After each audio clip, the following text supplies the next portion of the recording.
এগুলো কেটে দিলে গাছ পুরোপুরি শক্তি পাবে। ফিলিপাইনি আখগুলো তাড়াতাড়ি বড় হবে। লাল লাল দেখাচ্ছে, দেখেন গাইস নিচে ফিলিপাইনি আখ লাল হয়, কিন্তু গাইস গিট্টু গুলো অনেক ছোট ছোট দেখাচ্ছে। আসসালামু আলাইকুম, শুভ সকাল সবাইকে। তো আজকে শুক্রবার, পবিত্র জুমার দিন।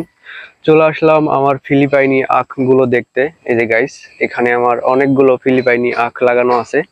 এখানে 2-3টা লাগানো হয়েছিল, আর বাকিগুলো গোড়া থেকে কুশি বের হয়ে অনেকগুলো হয়ে গেছে। তো আজকে ভাবলাম আমি নিচের ময়লাগুলো পরিষ্কার করে দিব, মানে এই যে এগুলো, এই যে আগের যেগুলোর পাতা বের হয়েছে এগুলো পরিষ্কার করে দিব। আর এই যে পাশে আছে 2টা, এই পাশে বেশ কয়েকটা আছে। আর গাইস দেখেন, আমার পেঁপে গাছটা অনেক বড় হয়ে গেছে। এটা মনে হচ্ছে পুরুষ পেঁপে গাছ।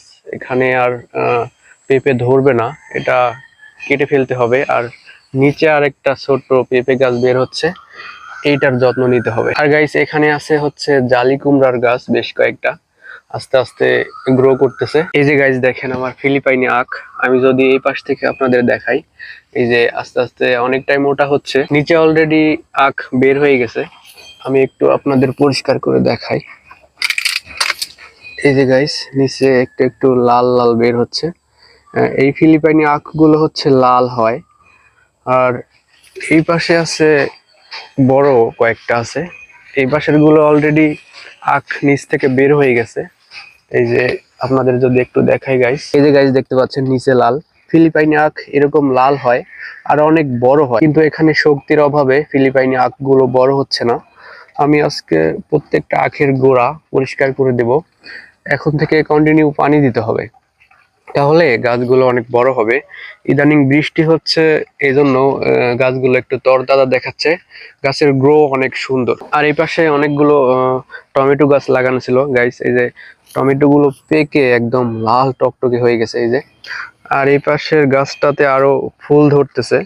এখন টমেটো ধরলে টমেটো গুলো বেশি বড় হবে না। এই যে গাইস ভিতরে আরো অনেকগুলো টমেটো আছে, এগুলো খাওয়া হয় না, এগুলো একদম পেকে নষ্ট হয়ে যাচ্ছে।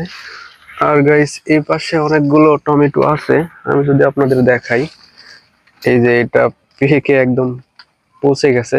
আর এই পাশে কয়েকটা টমেটো আছে, ওই যে ওই পাশে কয়েকটা আছে। আর গাইস এগুলো এখন কেটে ফেলবো, এগুলো জঙ্গল হয়ে গেছে। আর এই ফিলিপাইনি আখগুলো একটু যত্ন নিতে হবে, এখন যেহেতু আস্তে আস্তে বড় হচ্ছে। ফিলিপাইনি আখ খেতে অনেক মজা, যারা খেয়েছেন তারা অবশ্য জানেন। এগুলো অনেক নরম আর অনেক মিষ্টি। তো গাইস আমি এখন ফিলিপাইনি আখের বাড়তি পাতাগুলো কেটে দিব, এগুলো থাকলে অনেক জঙ্গল জঙ্গল দেখাচ্ছে। এগুলো কেটে দিলে গাছ পুরোপুরি শক্তি পাবে।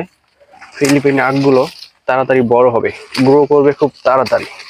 এজন্য এগুলো কেটে দিচ্ছি, বাড়তি পাতা রাখার কোনো দরকার নেই। এই পাতাগুলো কেটে দিলে নিচ থেকে যে শক্তি পাবে সম্পূর্ণ পুরোপুরি গাছের ডোগায় পাবে, গাছগুলো তাড়াতাড়ি বড় হবে। গাইস আমি এর আগেও ফিলিপাইনি আখের এই পাতাগুলো এভাবে কেটে দিতাম, এজন্য গাছের গ্রোথ অনেক সুন্দর, অনেক ভালো গ্রো করছে। ফিলিপাইনি আখের পাতাগুলো অনেক সুন্দর করে কেটে দিলাম, এখন জায়গাটা দেখতে অনেক সুন্দর দেখাচ্ছে আর গাছেও পরিপূর্ণ শক্তি পাবে। যেহেতু জায়গায় অল্প আর মাটিতে শক্তিও কম, যেটুকু শক্তি পাবে ওইটুকুই গাছে পাবে। পাতা রেখে দিলে পাতায় শক্তি খেয়ে ফেলে। আর গাইস এই যে দেখেন টমেটো গুলো পেকে একদম লাল টকটকে হয়ে গেছে। হ্যাঁ এগুলো এখানেই থাকবে, নষ্ট হয়ে যাক, সমস্যা নেই।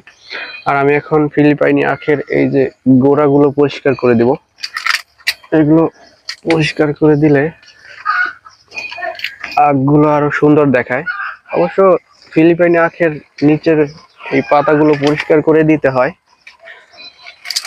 এই যে এগুলো আস্তে আস্তে বড় হচ্ছে গাইস, লাল লাল দেখাচ্ছে, দেখেন গাইস নিচে ফিলিপাইনি আখ লাল হয়, কিন্তু গাইস গিট্টু গুলো অনেক ছোট ছোট দেখাচ্ছে।